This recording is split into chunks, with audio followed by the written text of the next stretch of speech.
I am filled with emotion because, like I think many people here, you've had more impact on my life than anyone I can think of, and you've saved it. And I want to thank you so much. And we shined a light in the direction of your path of least resistance, but you're the one who found it. In other words, we're not brushing off the compliment at all, and we are certainly receiving the appreciation, but there are vibrational matches all over the place here that we don't want you to miss. Yes. And I think that's important, and that's one of the things I felt when there were days where the only thing I could do to get out of bed was to listen to your voice. And things are always working out for me became a mantra of mine, and I recognized... Not just a mantra, a knowing. Yes. Mantra, words, lip service, knowing something else.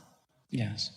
And being here and seeing and being in this community that has built around this vibration is an island, using a reference to an answer you gave earlier, that I feel like I belong in more than I ever have in my life. Yeah. So I want to thank you, and I wanted to... Matching feels good. Yeah. It's also always the quest, and it's also always available. In other words, there's never a lack of matching that's serious. Yeah. Even in a moment when it doesn't feel like you're matching up, there's still nothing serious going on because you can match up. We're expressing our unconditional presence. Yeah. Yeah. Unconditional presence. Right. Yeah. And so the question that I have, sometimes spirituality in my past sometimes has been connected to a degree of superstition. And I think that's, a negative thing that I'm vibrating above at this stage.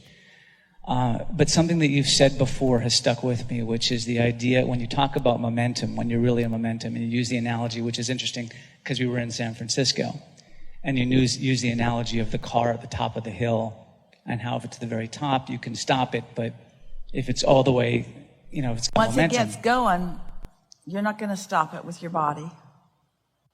What I'd love to hear some affirmation of is that it is, no matter where the car is on the hill, there still is something to be done, unless you feel like there really isn't. There's never a time, no matter what the momentum is, that you can't do something about it. It's just ever so much more prudent and manageable and understandable to get out ahead of it. In other words, the reason that we don't talk about ways to stop fast-moving negative momentum is because it defies the laws of the universe.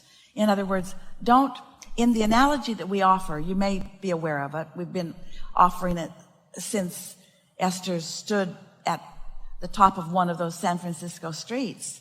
And we said, imagine that your car is stopped there, you get out of your car, you take it out of gear, you release the brake, and just for fun, you decide you're just going to nudge your car just a little bit to see what happens. And as you nudge it, you realize as you look down, down, down to the bay, that once that car gets going, it's going to go. In other words, before it begins with much momentum, you could step out in front of it and stop it.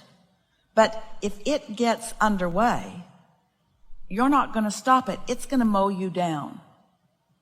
And so we cannot say to you that from your physical framework of what you desire, as you live in this physical world, that you could defy those laws of physics. You could not. If your car is rolling at 50 miles an hour down Lombard Street, you're not going to stand in front of it and stop it. It's going to knock you down. Those are laws of physics, because the momentum was such. Well, there are vibrational laws of physics, and they are not different in the non-physical world than they are in the physical world. The difference is that you are eternal, that you never get it done. where in your physical format, the question that you're usually asking has to do with this time, this moment, am I going to get knocked over? Or could I really stand against that car? What you've noticed as you've listened to us in the absence of inconsistencies is that we are never inconsistent with the laws of the universe, even the physical laws of the universe. We're not asking you to defy gravity. We don't tell you jump off a building, get your faith all shored up.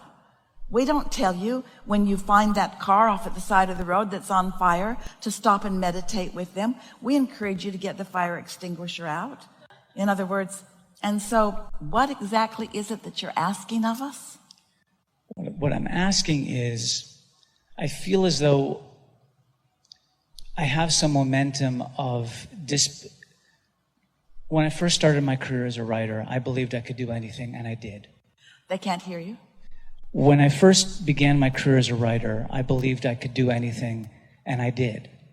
And I set records in Hollywood, and I had anything I wanted to do happened. And then as my career has advanced and I've come closer to... Before you go further, we want to clarify something. Yes. Your desires and expectations lined up. Right.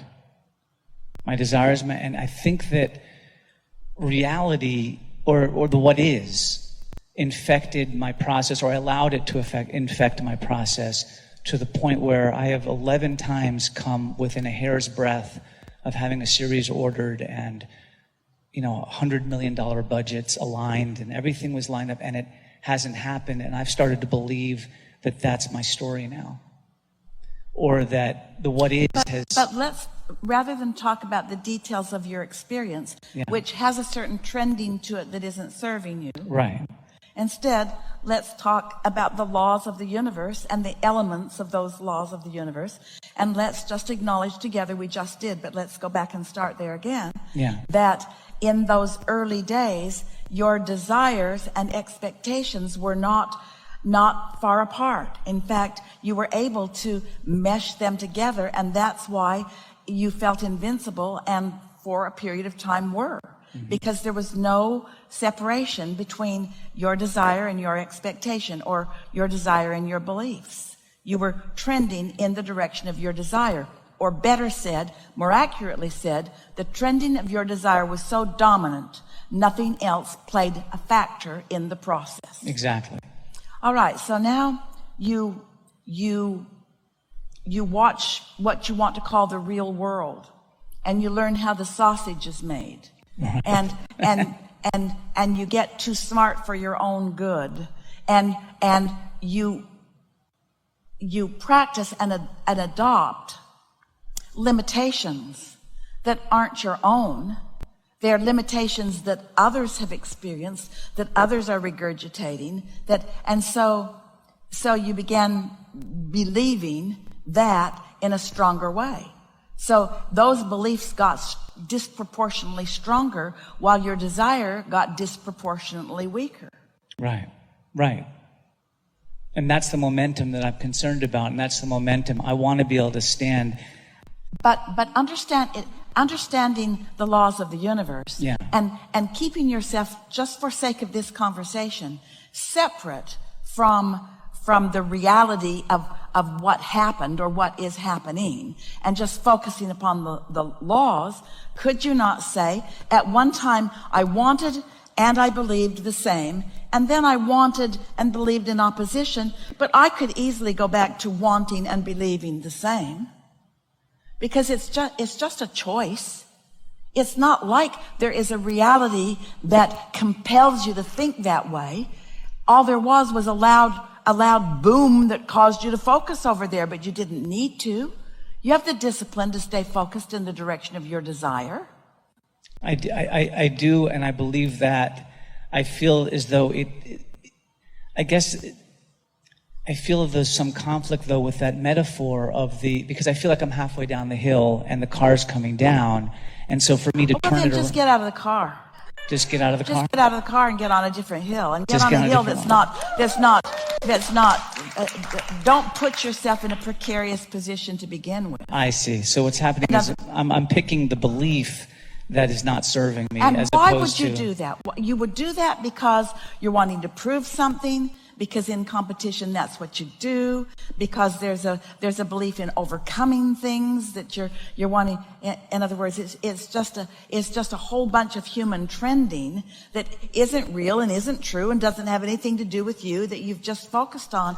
Writers do that. In other words, that's one of the things about being in the business of writing, is that you want to be relatable. And if you're going to be relatable, you have to be believable. And if you're going to be believable, then you have to know what the world is like, and you have to describe it in ways that other people can understand it. And what you liked about us, you told us this when you first sat down here. What you liked about us is we talk different. Yeah. We're not like the rest of the world. We're not asking you to overcome things. We're just asking you to focus differently. And I think my answer to your question, why would I do that, isn't that I seek to be relatable. The actual honest answer is because you weren't my mother. You know, it's worthiness. It's a sense of worthiness, and this feeling like I had to perform as a child in order to be loved. Well, I had to do things to be almost loved. Everybody. I don't think that makes me unique. Most everybody is. We've been talking about that all the days that we've been together so far. Most everybody, these are the words we say. Most people are offering most of their vibration in response to what they are observing. Right. So, and most mothers don't know this. Right. Don't remember this. In their heart, they do. At their core, they do. But that's why we're teaching unconditional alignment, not conditional alignment. Yeah. Because in the slightest bit of conditional alignment, there's always going to be someone who can show you something that sounds believable enough that you're going to put an unnecessary bump on your path. It's all right. Well, this feels like being in the presence of infinite wisdom, as you have described and as you present. It feels like being in connection with your own inner being is what it feels like. It feels like Esther makes it easier for you because she is there right now, and she's got good words that display it, and the format is such that, and so it is an environment that is more conducive to having your undivided attention, so you feel like that. But you don't need this, and you don't need Esther. You have access to this, and often have experienced it, and you know that. Yes. And so, like what we were talking about earlier with in midst of some lovely conversation, don't ask it to always be that way. Don't hold yourself to some standard that is illogical. Let step one be an important and frequent part of your experience. That's what step 5 is. Step 5 is, I know how this works. I don't always do it. Esther's most often offered line to friends that she's romping around with is, I don't live it, I just teach it. But she wants to live it and does her best at living it, but she knows that she's not always trending in the direction of what she wants. Sometimes she's trending for the funny, sometimes she's trending for the harmony, sometimes she's trending just for the rebellious decision to tantrum for a minute. Yeah. Yes. Oh. In other words, your inner being is not holding you to any of these standards. If your inner being were holding you to that perfect standard, then if your inner being were not always loving you, if your inner being were sometimes as mad at you as you are at you, you'd never feel the anger because you'd be in harmony with your inner being and there'd be no separation. Oh. The very fact that you feel negative emotion is your evidence that your inner being never goes there.